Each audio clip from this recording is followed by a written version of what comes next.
Interesting session by the stalwarts. I'm a fan of, ladies and gentlemen. We have two speakers joining us.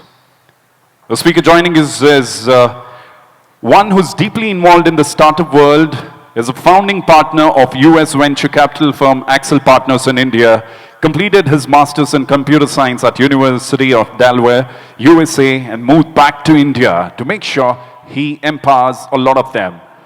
His first startup, Visual Reality, was one of India's first animation companies. Second startup, Netcraft, and was one of India's first internet-based companies. Since 2004, he's been a key venture capitalist in nurturing Karnataka's and India's startup landscape, a pioneer in venture capital world. He co-founded Erasmic Ventures in 2004, one of the earliest seed funds that invested in technology startups. At Accel, his primary focus is on digital-first consumer brands such as Book My Show, Freshworks, Swiggy, an urban company, B2B, agritech, and SaaS.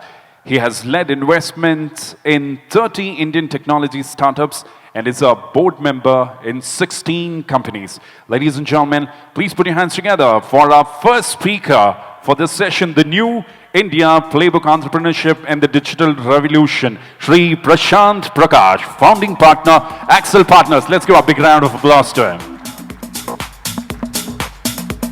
So thank you so much for joining us. Pleasure to have you here. Request you to kindly take your seats. And in the meanwhile, ladies and gentlemen, let me introduce you to another interesting speaker who's going to join us on stage.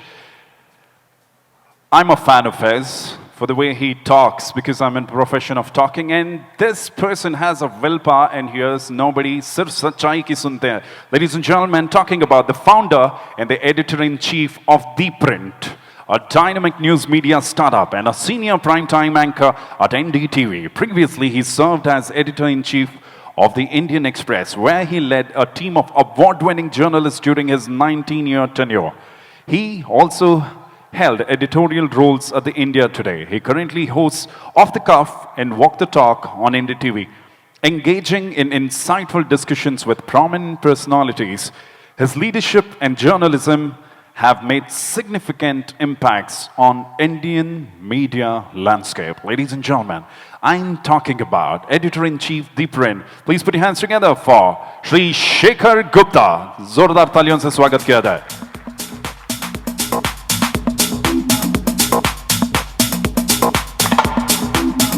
Thank you so much for joining us, Shekhar sir. Pleasure to have you here. So there we go, ladies and gentlemen. We're going to have an interesting, interactive session in between two stalwarts up here on stage. Once more, please put your hands together. Give a big round of applause to all of them. Shekhar, your mic.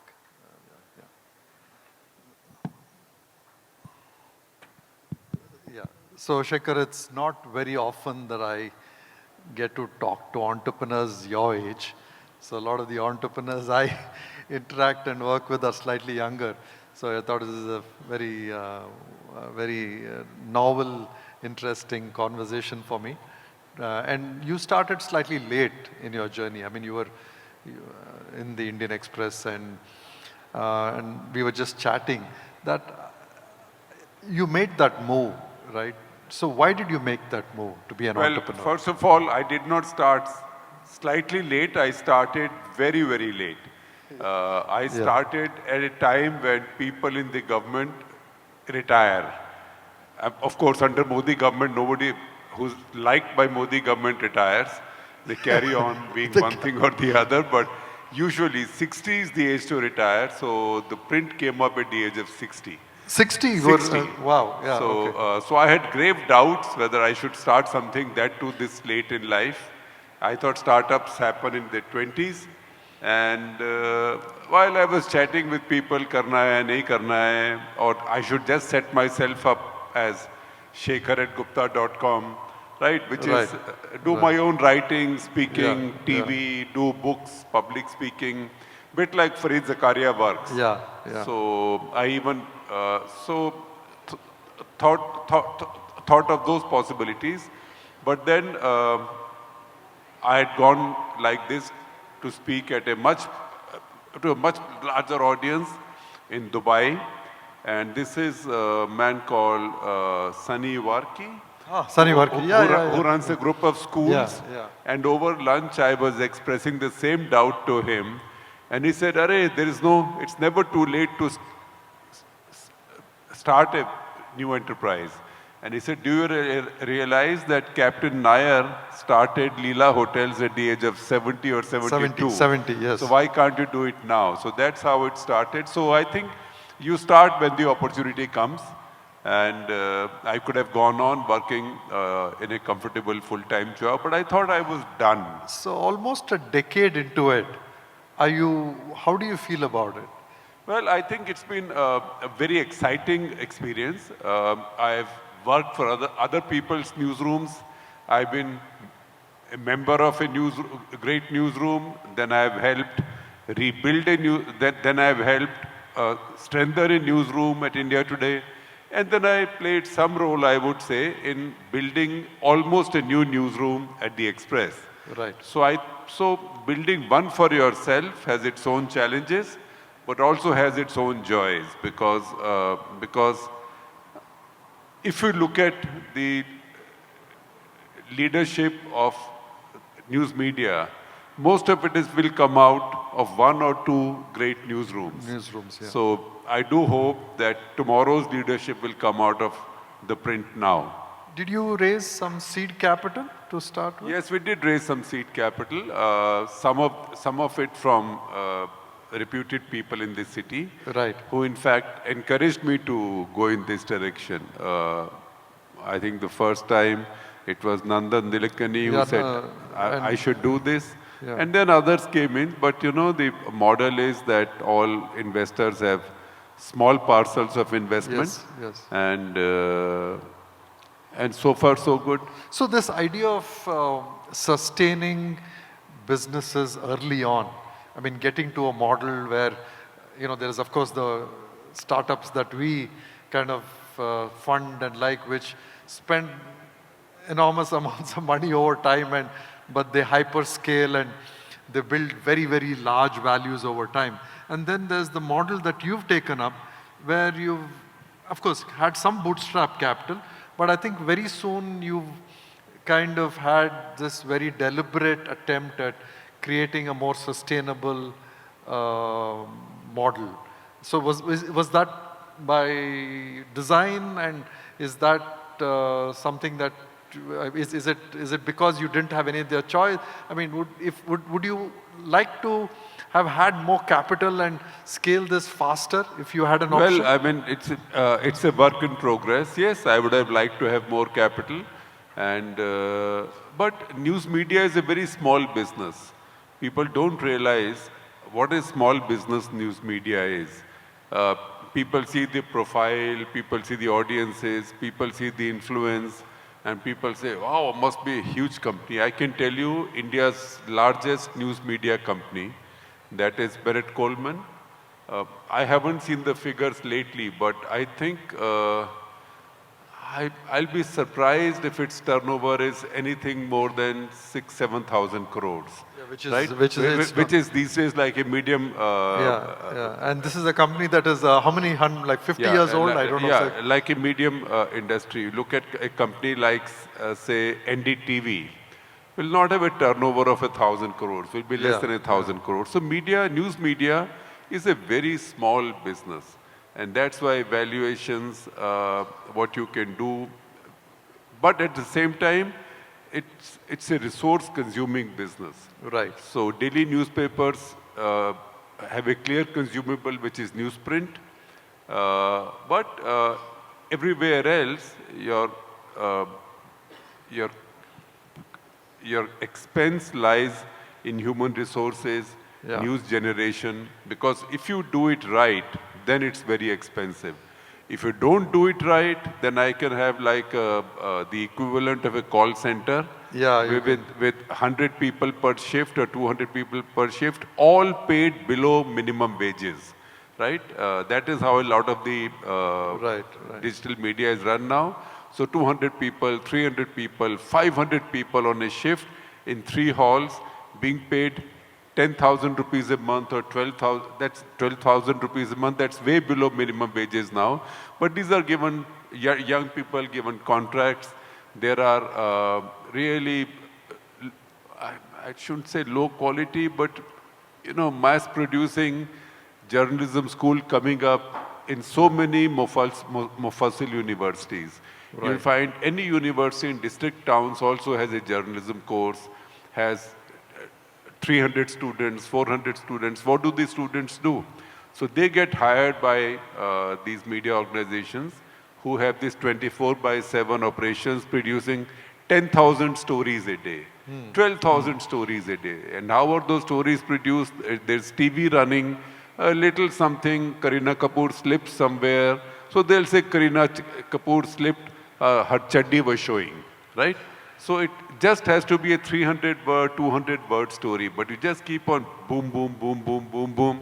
And Google, being Google, it just keeps picking up the keyword business. So this... And this has been a challenge, right? This whole algorithm business is actually something that has, I mean, over a period of time, it has led to degrading. Yeah, because algorithm does not incentivize quality. Algorithm disincentivize quality. Because quality also takes time. Somebody does a story, the story gets checked for facts. Then some editor says, but boss, you haven't taken the other side. Usko pucho, the other side is not available today, the story will come the next day. So Google does not reward journalism. But digital journalism is still pretty much at the mercy of Google. So more money could have been burned, but I think the first thing was to build a brand. Yeah. And I'd like to believe that the brand is built. Yes. I've also had the belief that once you build a brand, market will find a way of paying you for it. But then... but it's a slow journey. Building any brand is a decade-long journey. It's a very patient journey, and once one mistake can ruin it, right? You've just seen, so many big brands get ruined by one mistake, particularly in news media, because your audience, in news media, your audience is public opinion. In news media, it's not like a soap.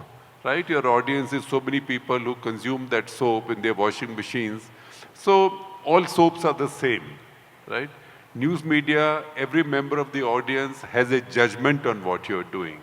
But I built a certain relationship with your thought process. Trust is the most important element in a news media brand. Once you have trust, first of all, you can then... that's a platform, you can move on from it. And second, you have to wrap it in cotton wool and protect it. Because if you lose trust, then it becomes very, very... Then you can set up an entertainment channel, you might do better. So, in terms of consuming capital, yes, we could have done with more capital. But at this point, if you ask me, this is Bangalore, if you ask me at this point, what I need is not so much the capital, I need revenues. Got it. Because capital, there are enough people with good heart who will bring more capital. But revenues will make it sustainable. So we need a combination of capital and revenues. Because capital, because you need to get a little bit more distribution and scale, I guess, so that the right people, find your media useful from a monetization perspective. Yes, right? also in India we are a little bit behind the curve in getting audiences to pay for their journalism because the psychology is that if I can get it for free, why should I pay for it? Yeah. That's the reason we haven't yet got paywalled. Because I say if you say paywalled, that either pay for it or don't read, people will say, I see something else, or I'll find a way of breaking the paywall. Everybody breaks the paywall in India. So I said, let's be honest and say we are not paywalled. We leave it to your sense of self-respect. You think good journalism is good for you, you pay for it, right? You think it's not, okay, you shall figure this out. So I think India is about 3 years ahead. 3 years behind this curve till people start paying for good journalism, because too much is available for free right now. And what is paywalled, nobody is paying for, I guarantee to you. All the big papers, barring the Hindu to some extent, are getting very little for their paywalled stuff. There are a couple of organizations which are purely paywalled, but they are designed only to have small audiences. Ken, Morning Context, those are very successful and very interesting. I subscribe to both. Yes. But those will have small audiences because those are niche publications. And in those, I mean, they write a lot about startups, so I follow them also. They tend to be a little bit more sensational. And Well, is yes. that part of this whole game of getting scale? Is that the only way to get scale? Well, I don't want to judge anybody. I don't want to judge I know. it. I'm not talking about them I know, specifically. but I shall also not hold back because a lot of the stuff that goes there will not pass through the filters of a conventional newsroom. Yes. Certainly will not pass through. I mean, I am as conventional can be. I am not probably, most certainly the most I am most certainly the oldest active 24/7 newsroom editor. No, I think that you right? have credit right? for. So I would say 19 out of 20 of those stories will not pass through our filters. They will get published ultimately. Yes. But somebody will insist, get the other side. How do you base this on? This sentence sounds tendentious. Now, I think many of these newsrooms, nobody uses the word tendentious because the idea of this journalism is to be tendentious, right? Yes. But that's a method, and I know that a lot of the people, particularly in the startup universe, take those publications very seriously. Because they also worry that if one adverse story comes out... Yeah, it is again, for them it's a reputation. Yeah, because their investors are reading it, right? Investors are reading it, regulators are reading it. And they've done some good, interesting stuff which has made impact, and they've been vindicated. I don't know if I should mention names of companies, but look at Byju's, for example, right? Byju's, conventional media was not calling out Byju's at all. Probably because Byju's were such big advertisers and sponsors. I think you're right. That makes it in one other dimension, actually, they're more credible. Yeah. So there I would say that these organizations, because they are not burdened by the need of supporting such a large staff and large marketing teams, which then set the agenda. And also this is their brand proposition. So they are insurgents within that business. So it's very interesting that this new media is, on the one hand, we'll come to that because of the political environment that has developed globally. The new media seems to be aligned to, in some sense, the new polarized world, right? And do you believe that this will drive how new media kind of gets structured over a period of time, that it will be aligned to this new world of political reality? Well, I mean, it's happening in a big way because the psychology seems to be that if you are hyphenated with one side, that one side will have your back. Yes, right? and they will also consume you because of that. Consume you, they'll pay for you. And the more the other side hates you, the better it will be for you, right? Because this side will get their cheap thrills then. So that is the reality that one has to deal with. I mean, that said, I will tell you a story from my life as briefly as possible. So 1991, I was also made in charge of all the language editions of India Today. I used to work for India Today then. So Tamil, Telugu, Malayalam, Hindi. Tamil, Telugu, Malayalam, I didn't know the alphabet of. Hindi, my Hindi is pretty good. English might be a problem. So the idea was how to expand. And we decided to launch a Gujarati edition. So 1992, I was traveling to Ahmedabad, hiring a new team, launching a Gujarati edition. That's the first time I met Narendra Modi also. He was then just a worker, I mean, a senior person working with the party. He was not at a MLA or... No, he was not MLA. So I'd gone to meet him. He was in a one-room place with a table fan and a desk and a chair. And we sat on I sat on his cot. He sat on his chair. We talked for about an hour. So it was that early. Now, Navratri of 92, we launched the Gujarati edition of India Today. Now, would anybody else tell me, if I'm saying Navratri of 1992, it's October, what happened, what big news event happened in India in 1992 after Navratri, after October? That's just 3 months left. Does anybody remember? Babri Masjid demolition, right? So Babri Masjid got demolished in December first week, 1992. When that happened, the English headline for English edition of India Today was "A Nation's Shame," right? And every language had exact translation. I think my Gujarati obviously is not even basic. It is something like "Deshnu Mathanu Kalank," ke Desh ke mathe par kalank, a blot on the forehead of the nation. When that headline was chosen and the first proofs came out, our marketing head at that point, Deepak Shori, who's brother of Arun Shori.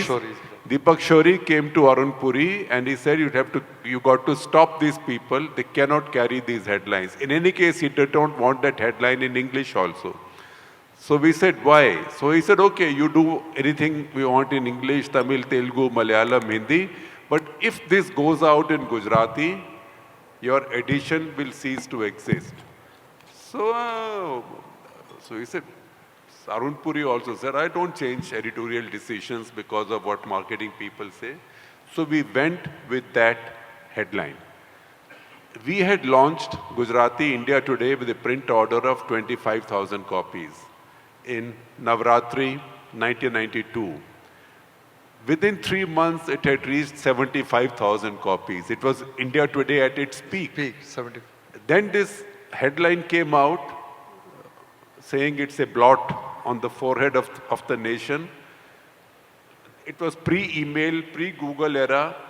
I would every morning get a heap of letters on my desk, a lot of those on postcard. You should be called Musalman today. You should be called Pakistan today. How dare you? Within a month, that print order of 75,000 came down to 25,000. We sustained it somehow, but 1995, I left India Today. I think a few months after, they shut it down. So that is how markets sometimes can determine your fate. But brave publishers then stand up to it, because Gujarati edition might have shut down, but Arun Puri then said it's not even 1% of my turnover. But I think that the brand by itself got a much bigger credibility, and credibility and strength. So this is a very different business from anything else that you do. I mean, these are also very, very different from startups you invest in. Plus, it will eat up capital, but not that kind of capital. And, you can't talk about anything today without talking about AI, right? So how is AI in some sense enabling and in another sense depreciating? I mean, we spoke a little bit about algorithms, and these algorithms are just going to get smarter and hence feed this negative spiral. But do you see any positive ways in which you are thinking of leveraging AI and you've started to leverage AI within your business? Positive first. AI can do a lot of things brilliantly. First, we'll not let people write using AI. And just as we have very smart, I mean, now there's very smart software to catch plagiarism. We can catch even one sentence of plagiarism, and nothing is published until it's gone through a plagiarism filter. Similarly, filters are now available for AI. So people send you nice columns. They look all right and quite clean, but once you put them through AI check, You know that it's... so we don't run them.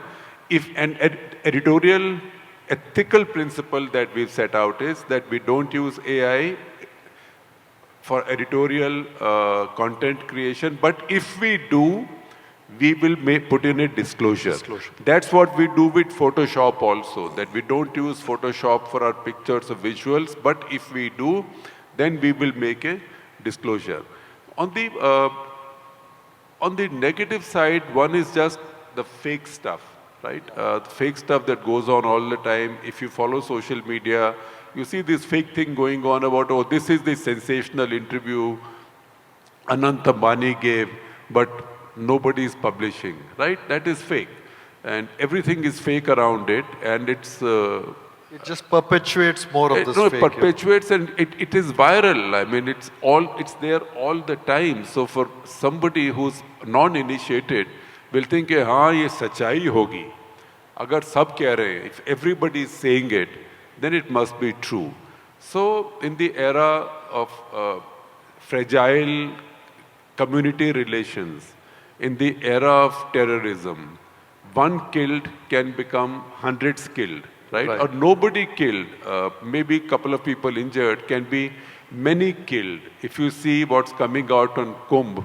So people lying there, maybe sleeping there, can be easily packaged as bodies, as thousands of bodies lying there. So these are the dangers.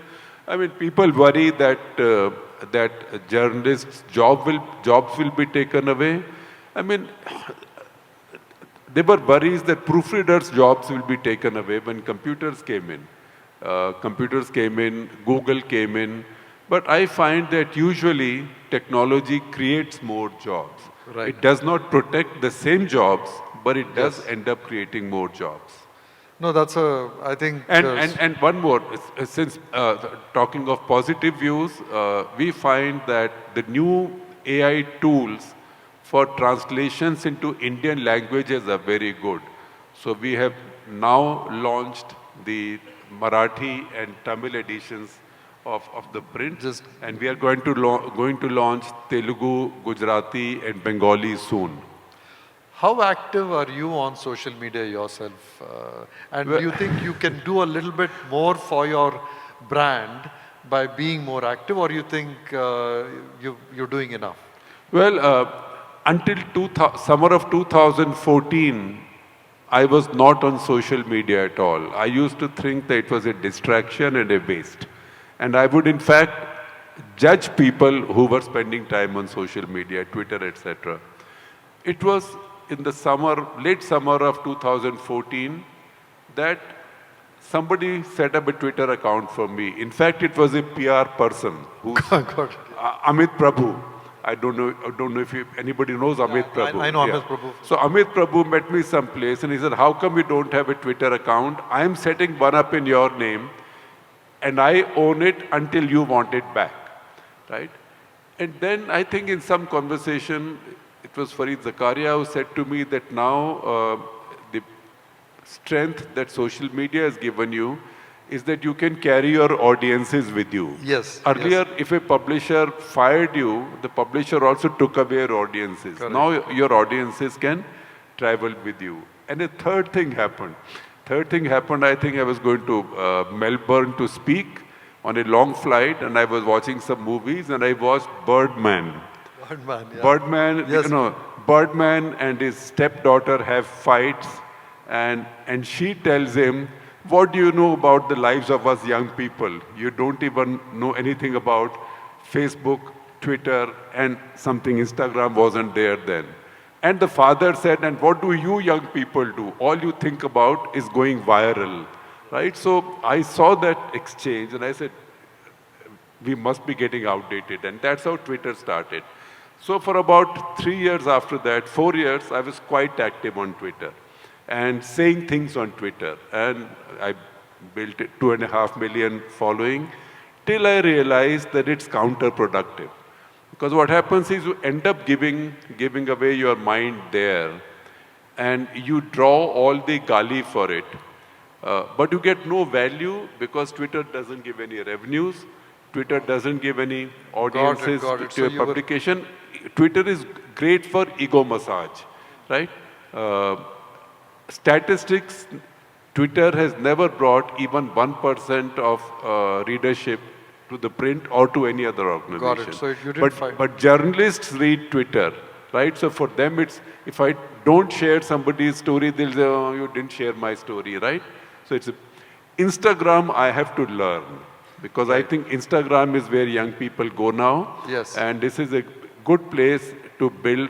I mean, the print has an Instagram handle and I think 7 lakh followers. But I think we have to learn to do a lot more you there. have to get it to a few million, yeah, definitely. Yeah, and I have to learn to use it. So I have a dormant Instagram account of which and LinkedIn, no, I don't even have. No, LinkedIn is not so relevant, but I think Instagram, I think, Shekhar, I think the currency of Instagram is the immediacy of Also young audiences. Both. So there's two currencies. So I think it will be good if you can give short, immediate, views, and I don't think this will take away because I think monetization is pretty decent on monetization is pretty decent on Instagram. Monetization is decent and also audience transfer is decent. Audience transfer is easy. So that's something you can take away from this. So on Twitter now, I just I don't use AI, but basically our stories, I just pick the headline and somebody sends links to me and I share them. So I have people, my old readers on Twitter who say, Sir, क्या सुबह से शाम तक link पेलते हो, कोई अपनी बात भी बोला करो. But also this establishment really lives on Twitter and they respond to Twitter. So you can make the same point in a well-argued 1,000-word article. It'll take them time figuring it out, right? But if you write it 200-character tweet, then reaction is much more violent. Yeah, last question before I take a couple audience. I mean, India is a very large country. You're probably reaching through your current, you're just going vernacular right now. What's 10 years from today, right? So you really want to go deeper into India, reach more people through print. What's the vision there, Shekhar? That's why we are going into the languages. At the same time, I can tell you, while language journalism is growing in India, a lot more Indians, as income levels go up, are graduating onto English. Yeah. When you say that, people get upset, but that's the reality. That's the reality. So I think news is reaching everywhere now. News is reaching everywhere. People are very aware. And I think we are about 3 years away from a real explosion in Indian news media. Right. And that's why we have to close our noses, duck under this current wave, right? Yeah. And all waves go away. So survivors will then benefit from the boom that will come in news media. The next boom is yet to come. Yet to come. And the last question, really the last question, podcasts, right? How are you kind of embracing that trend of more niche micro communities? It does lead to individual personalities, and so that can be sometimes counterproductive to the brand. So any thoughts there? Well, it's a new thing. I mean, these podcasts are, a podcast is a misnomer, but basically these are internet superstars who don't dress like anchors, right? So the anchors will wear suits and ties. I have seen in the studio makeup rooms 2 famous anchors fight over the fact that one had forgotten his tie, so he grabbed the other one's tie, which was hanging there, and went into a show. And one guy saying, but my viewers know this as my tie, how did you wear? So from that really formal situation, now you have anchors, you see Joe Rogan, Tucker Carlson, Yeah, Joe Rogan. all these big guys, Alex Jones. These guys are cutaway vests, right, with a lot of their chest showing. What makeup? They'll put war paint, right? And they use gali, and they don't want to be confused with facts, right? So the first principle is don't confuse me with facts, because I have made up my mind. You made up my mind, you get a guest who the audience wants to hear. And then you ask the questions and you let the guest then go on without calling out or questioning. I say, fantastic, great thing, yes, absolutely, that's what, don't give up. We are all together like that. So this is a little bit of, I don't know what you call it, Roman theater or something. Yeah, but some it's of a reality. So but some of these people are very intelligent and they work for several hours. So there is a lot to learn from them. Sure. And for me, the most important thing to learn from them is informality. I mean, Yes. I thought I am informal enough, but I'm too proper, right? So, so you have to learn everywhere. You don't have to do what they are doing. It's a phase.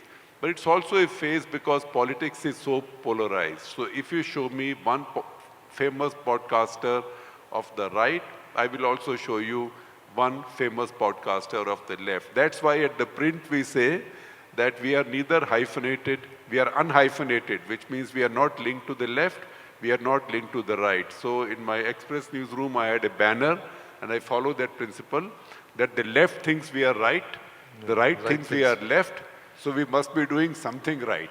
Thank you.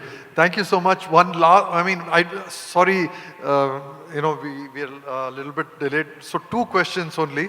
Okay, maybe because the person stood up. Sir, thank you so much for giving me opportunity. Your 50-minute Quick question, 50-word print is excellent. Sir, we are building the next Fitbit of oral health, my startup. How do I leverage people like you for our startup growth and scalability? You can offline, I think that's it. You can talk me offline. I'll give you my card. You suggest to me what I can do. On this side, Can I ask the here in the question? first row.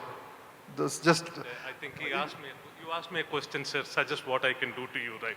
So thank you so much. I think your insights were very valuable. second row, please. Second row, here you can just, the last question,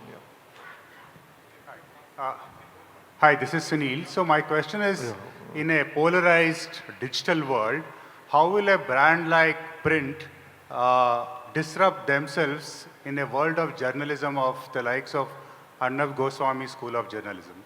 Well, I mean, as I told you, you show me one Arnab Goswami of this side, I will show you one Arnab Goswami of that side. That's the reason we say unhyphenated journalism. Our tagline is unhyphenated journalism. Unhyphenated is not neutral, right? Journalism should not be neutral. I used to say earlier, bots are neutral, but now I realize I've been corrected that bots are also not neutral. You can design them. So journalism has to be fair, objective, and factual. And then some things will suit one side, some things will suit the other. So it's a more painstaking thing, but unhyphenated journalism is our brand positioning. So just so thank you. Thank you. Okay, maybe one last question. At the back, all the way at the back. Always give one question to a woman. Woman, okay. Microphones coming to microphones coming. Attention span of people is just going down the ground right now. So my question is, how is this informing the print strategy? I mean, short form video, short news the articles short and form so on. videos and more micro, catering to the shorter attention, the smaller. Yeah, how is that informing the print strategy, and generally, how do you think that's affecting the news media landscape right now? Well, once again, we are contrarian, so we are actually leaning more towards long-form journalism.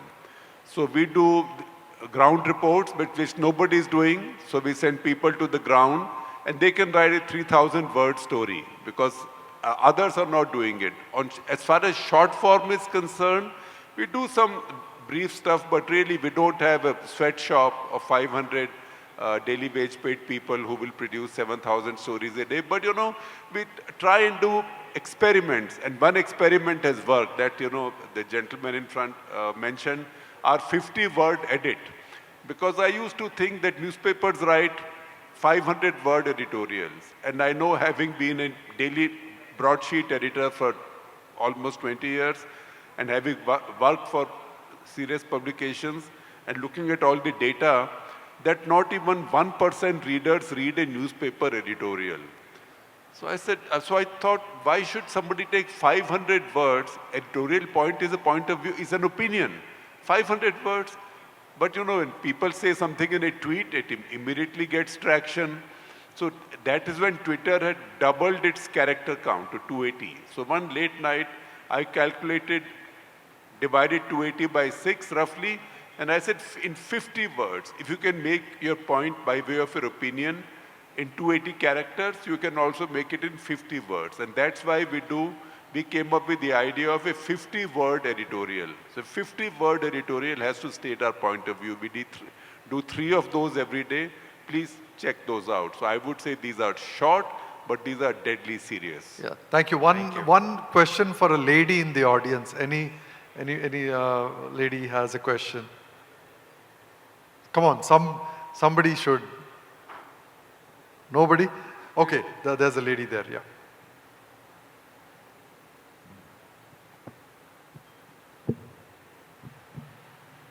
This question is for you, Prashanth.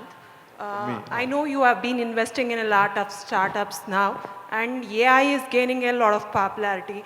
And after DeepSeek released its AI model, India is also in the race right now. What is that one thing you look for founders who are building AI foundational models right now? See, I don't think we are in any race right now. I think we're yet to get started in a real sense.